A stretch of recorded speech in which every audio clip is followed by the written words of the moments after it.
എന്റെ തള്ളേ തെന്നാലി തെന്നാലി കൈയടിച്ച് കൈയടിച്ച് ക്ലാവർക്ക് ഇങ്ങടുത്ത് ജാക്കറ്റ് റാണിയുടെ അറ്റത്തോട്ട് വെക്കടാ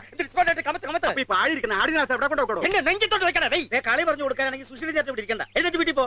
അടുത്ത കളിക്ക് ഒരു കൈ എനിക്കും കൂട്ടേ. ഒരു കളിയെങ്കിലും ജയിക്കാതെ വീട്ടിൽ ചെന്നാ ഭാര്യ ഭവാനി വഴക്ക് പറയും. കാശുണ്ടോ കയ്യിലെ? ഞാൻ കൊണ്ടുവന്ന കാശ് നീയൊക്കെ കളിച്ച് കീശയിലാക്കിയില്ലേ? പെമ്പർനാഥയുടെ മുളക് പാട്ടേന്ന് എടുത്ത പണമാ, മുളകിന്റെ മണമുള്ള പണം. അതുകൊണ്ട് നീയൊക്കെ വീട്ടിൽ ചെന്ന അവിടെ ഇവിടെയൊക്കെ നീറും. ഒരു കൈ ഇടേ, കാശ് നാളെ തരാം. താൻ എന്ത് പറഞ്ഞാലും കടം കേൾക്കുന്ന പ്രശ്നമില്ല. മുഖ്യമന്ത്രി വരെ അമേരിക്കയിൽ നിന്ന് കാശ് കടം വാങ്ങിക്കുന്നു. ഈ സുശീലിന് കടം തരാൻ ഒരു തെണ്ടിയില്ലേ? ഇല്ല.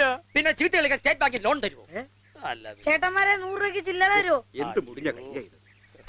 ചേട്ടാ 100 രൂപയ്ക്ക് ചില്ലറ ഉണ്ടോന്ന്? പോടാ, ചീട്ട് കളിക്കാർ ചില്ലറ കൊടുക്കില്ല.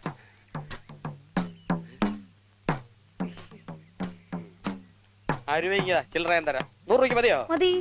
ഇപ്പോഴേ തണ്ടക്കാരെ പോലെ ഇങ്ങനെ കൈതട്ട് നിൽക്കാടെ. കളിയൊന്നും കഴിയിട്ട് ഞാൻ തരാം. ആരെങ്കിലും അടിച്ചു ചേർത്ത് ഈ മോന് ഞാൻ ചില്ലറ ഉണ്ടാക്കി കൊടുക്കട്ടെ.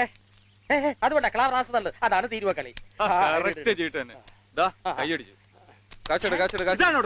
കളി തീരുവെന്നാ ഞാൻ പറഞ്ഞ. അടുത്ത കളിക്ക് എനിക്കും കൂടെ കൈയിട്. എന്റെ 50 മുമ്പേറുപടി, ബാക്കി 50 കൈയോടതാ. ചേട്ടാ ചില്ലറ നിന്ന് പടക്കാടാ. കളി ഒന്ന് കഴിഞ്ഞോട്ട്. എന്താ നിന്റെ പേര്?